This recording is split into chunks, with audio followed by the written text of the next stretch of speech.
Shalom, shalom, bien-aimés. Je suis pasteur Hélène Goy et je vous salue dans le précieux nom de notre Seigneur Jésus-Christ. Le monde est en train de passer par une grande crise. Les familles sont bouleversées, les économies ébranlées et les hommes se posent des questions de savoir de quoi sera fait notre lendemain. Mais j'aimerais dire à quelqu'un que quelle que soit la situation par laquelle nous sommes en train de passer, l'Éternel reste Dieu et il est au contrôle de toutes choses. La Bible me dit dans le psaume 29 au verset 10, lors du déluge, l'Éternel était assis sur son trône. C'est-à-dire que bien que les eaux étaient en train de monter et que le monde était dans une désolation, mais Dieu contrôlait toutes choses. J'aimerais que nous restions fermes en cela et que nous croyions que rien ne dépasse Dieu, rien ne le déstabilise. Ainsi, enfants de Dieu, c'est à un moment comme celui-ci que nous devons tourner les regards vers l'Éternel.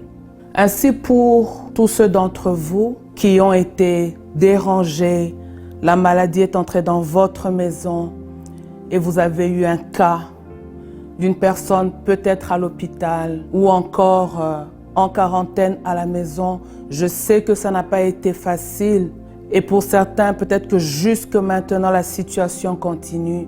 J'aimerais vous dire que c'est dans des moments comme celui-ci que nous pouvons invoquer Dieu pour une intervention surnaturelle. Nous avons tellement de témoignages, des cas que l'Éternel a visités pendant ces instants et je crois que votre cas aussi, il peut le faire. Mais aussi, il y en a parmi nous, certains, pour lesquels la maladie est entrée, mais la mort aussi a frappé. Et vous avez perdu peut-être un parent, un enfant, un ami, un frère, une connaissance, quelqu'un avec qui vous aviez une certaine relation et vous vous posez peut-être la question, mais pourquoi cela m'est-il arrivé à moi?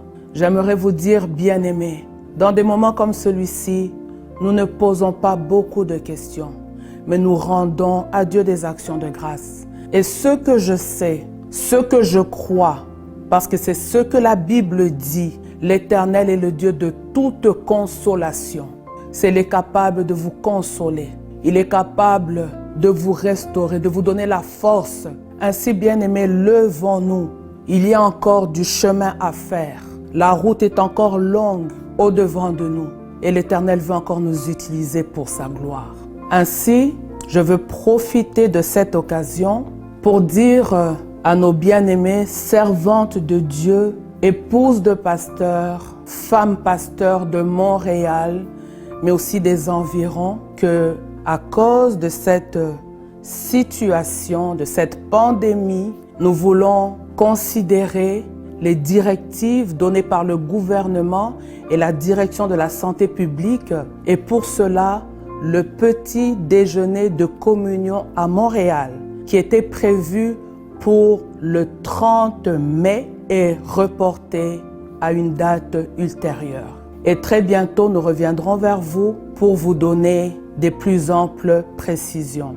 Ainsi, si vous aviez déjà pris votre inscription, nous aimerions vous dire que votre place sera bien réservée. Et très vite, nous reviendrons bien sûr pour vous dire quand est-ce que nous nous retrouverons. N'oubliez pas, bien-aimés, que vous êtes un pont entre nous et plusieurs autres femmes, je veux dire des centaines de femmes pasteurs, épouses de pasteurs, qui seraient vraiment bénies de participer au petit déjeuner de communion. Ainsi, n'hésitez pas d'en parler, n'hésitez pas de partager l'information, mais aussi de leur parler de votre expérience. Peut-être que vous avez été avec nous l'année passée. Dites-leur combien nous avons été bénis. Dites-leur comment l'Éternel nous a fait du bien. Dites-leur que ça a été des moments tellement forts et que nous avons tellement de témoignages. Je crois qu'elles ne manqueront pas de vous remercier. Mais peut-être que vous n'aviez pas encore confirmé votre participation pour une raison ou une autre. Nous reviendrons aussi vers vous pour vous donner les amples détails et notre joie sera de vous recevoir au petit déjeuner de communion à Montréal. Bien-aimés dans le Seigneur, des moments comme celui-ci, ce sont des moments où, personnellement, j'ai besoin que quelqu'un quelque part, une sœur, un frère, me soutienne dans la prière.